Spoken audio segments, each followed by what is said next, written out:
Iga suur teekond algab esimese sammuga, kuid enne kui saame maailma muuta, peame võtma vastutuse oma tegude eest. Nii nagu seemne istutamine on esimene samm aia loomiseks, nii algab ka isiklik kasv hetkel, kuid tunnistame oma vigu ilma teisi süüdistamata. Elu pakub meile pidevalt valikuid. Iga otsus, mida teeme, moodustab meie teekonna ja kujundab maailma meie ümber.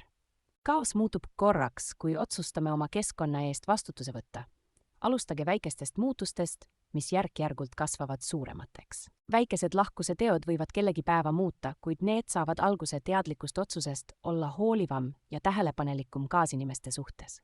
Kogukondlik vastutus tähendab, et mõistame, kuidas meie individuaalsed teod moodustavad osa suuremast tervikust, luues positiivse muutuse laine. Ausus iseenda vastu on esimene samm isikliku arengu teel. Vaadake peeglisse ja küsige, kas teie teod on kooskõlas teie väärtustega. Vastutuse võtmine tähendab konkreetsete eesmärkide seadmist ja nende järgimist. Kirjutage need üles, tehke plaan ja hakake tegutsema. Kui keegi komistab, siis käe ulatamine näitab, et oleme ühendatud inimlikkuse kaudu. Selline empaatia on vastutustundliku ühiskonna alustala. Ära kunagi alahinda oma võimet maailma muuta. Isegi kõige väiksem tegu, mis on tehtud puhta südamega, jätab jälje, mis kestab kauem kui sina.